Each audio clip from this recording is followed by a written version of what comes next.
안녕하세요. 저는 가천대 길병원 가정학과 김경곤 교수입니다. 오늘은 여러분과 건강과 다이어트에 대해서 한번 얘기 나눠보고자 하려고 하는데요. 혹시 오늘 얘기 들으시고 평소에 가졌던 궁금한 점들이 많이 해결되기를 바랍니다.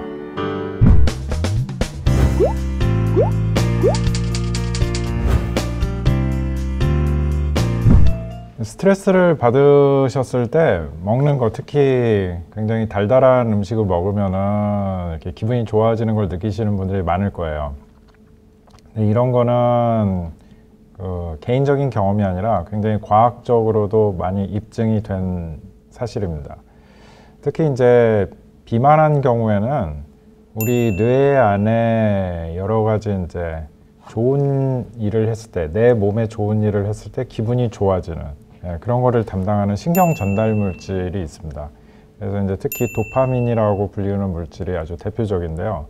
우리 뇌 안에서 도파민이 적당히 분비가 되면 기분이 참 좋고 활력도 나고 뭐 이렇게 모든 일이 잘 해결될 것 같은 이제 그런 일이 들죠. 그런데 이제 스트레스를 많이 받을 때, 이럴 때 이제 도파민이 떨어지기도 하고 체중이 굉장히 많이 늘어나서 이제 비만, 특히 고도 비만이 됐다. 그러면 이제 도파민이 굉장히 많이 떨어져 있거든요. 그렇게 되면은 이 도파민을 어떻게 하면은 올릴 수 있을까? 여러 가지 방법이 있지만은 현대인들이 많이 찾는 것이 먹을 거를 먹는 거죠. 그래서 특히 맛있는 거를 먹었을 때 뇌 안에서 도파민이 다시 분비가 돼요. 그렇기 때문에 스트레스를 굉장히 많이 받았을 때 특히 단 음식, 맛있는 음식을 먹으면은 스트레스가 굉장히 이제 좋아지는 것 같은, 그래서 뇌 안에 도파민이 많이 결핍이 되어 있는 상태를 먹는 것으로서 보정을 하려고 하는 그런 행동이 나타나게 되거든요. 그렇기 때문에 감정적으로 굉장히 힘들거나 불안정하거나 이럴 때 음식으로서 해결하는 그런 사람들이 많습니다. 당연히 문제점 자체를 해결하는 게 아니라 다른 것을 통해서 내 감정을 조절하려고 하기 때문에 근본적인 문제가 해결이 되는 게 아니라 필요 없는 칼로리는 점점 들어오게 되고, 이 음식을 먹음으로써 뇌 안의 도파민 분비를 자꾸 자극을 하는 게 학습이 되면은 수시로 이게 단 음식을 찾게 되거든요.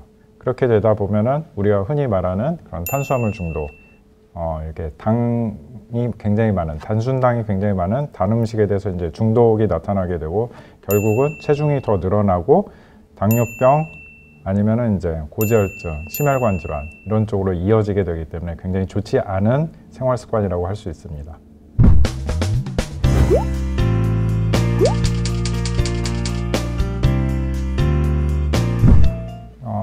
건강한 식사라고 하는 거는 우리 몸이 설계된, 우리가 태어날 때부터 유전적으로 타고난 그 상태에 맞춰서 사는 게 사실은 이제 건강한 식사가 되겠고요.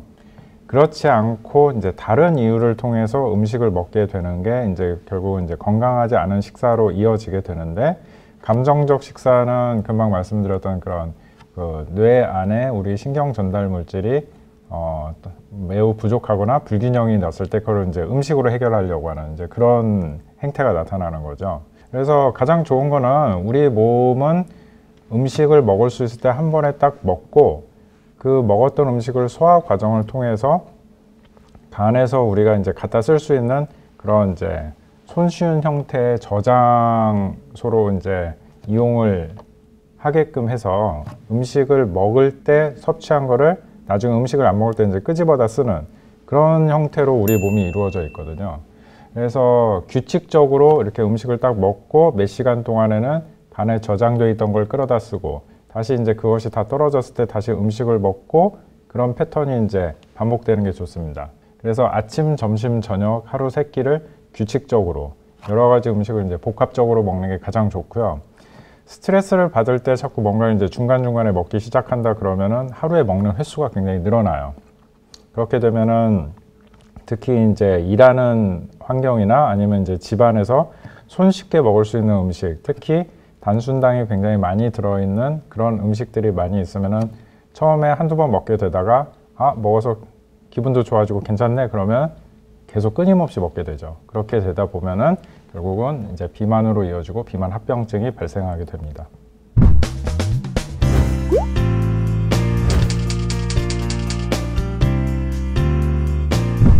감정적 식사가 이제 계속 지속이 되면은 불규칙한 식사 습관이 더 나빠지는 거죠. 정말 이제 수시로 음식을 먹게 되는데요. 계속 음식을 입에 이제 달고 사는 경지가 되면은 이게 체중이 이제 뭐 많이 느는 거는 당연한 거고요. 체중이 보통 느는 게 이제 100kg도 쉽게 넘어가고 뭐 150kg 이상 가는 정말 고도 비만으로 되는 경우가 굉장히 많습니다. 특히 요 몇 년 전부터 우리나라에 이제 고도 비만이 굉장히 많게 되는데요.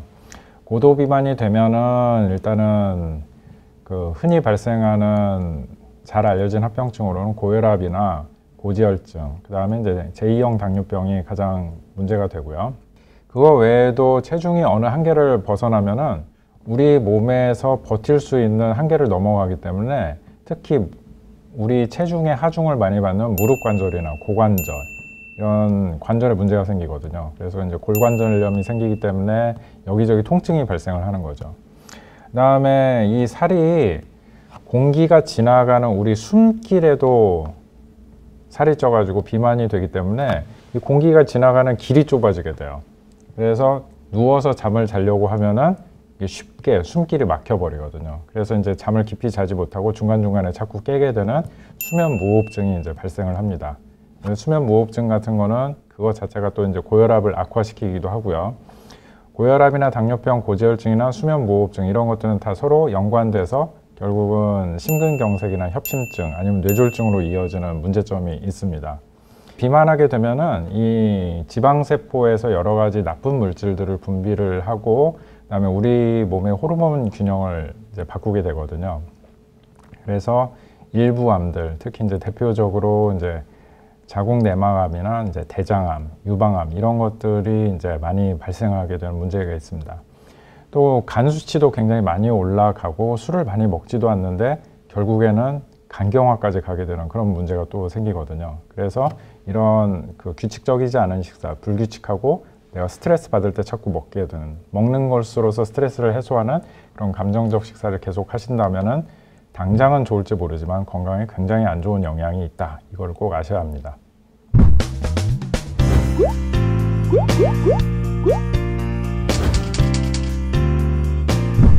일단 나의 감정이 왜 그렇게 변화가 많은지를 잘 생각을 해 보셔야겠죠. 그래서 우리의 행동을 바꾸는 그런 이제 가장 첫 번째 원칙이 내 자신을 내 자신으로서 바라보는 게 아니라 제3자가 돼서 객관적으로 나를 바라보는 것이거든요. 그래서 먼저 추천해 볼 만한 게 이제 일기를 쓰시는 겁니다. 그래서 식사 일기를 쓰는데 내가 이제 먹는 거에 대해서 한번 쭉 며칠 동안 다 기록을 해보는 거죠. 먹자마자 기록을 하셔야 이게 이제 기록이 정확하고요. 그리고 먹는 것만 기록을 하실 게 아니라 먹을 때 도대체 왜 그거를 먹었는지 이유를 한번 옆에다 같이 쓰시면 더 좋아요. 그래서 그때 감정이 어땠고 음식을 먹고 나니까 또 감정이 또 어떻게 바뀌었는지 배고픔은 어느 정도였고 배부름은 어느 정도인지 그래서 음식에 먹은 거에 따라서 그런 식으로 자세하게 기록을 하시다 보면은 어떤 경우에 내가 특히 무엇을 더 먹게 되고 그것을 먹었을 때 나의 기분과 행동이 어떻게 바뀌는지를 알 수가 있어요.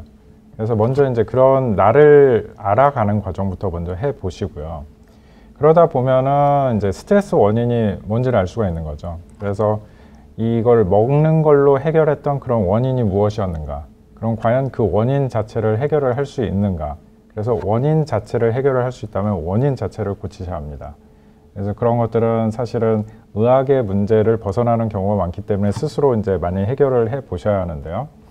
특히 이제 인간관계나 아니면 업무상 스트레스나 이제 이런 것들이 많이 있겠죠. 근데 그런 것들이 원인을 알아도 해결하기 힘든 경우가 많거든요. 그래서 이제 그런 경우에는 약물의 도움을 좀 이제 받을 수가 있고요. 특히 항우울제 같은 거를 적당히 쓰면은 나의 마음 속에 있는 그 감정의 기복을 굉장히 무디게 해줄 수가 있어요. 그래서 주변에 있는 정신건강의학과 전문의 선생님이나 아니면은 뭐 다른 과 전문의 선생님과 상의를 하시고 이게 나의 스트레스 원인 같은 거를 내가 스스로 해결하기 힘든 그런 상황이면은 이렇게 약의 도움을 받아가지고 조금 그 원인 자체를 좀 개선을 하고 그럼으로써 식욕으로서 먹는 것으로서 스트레스를 푸는 것을 줄일 수 있습니다.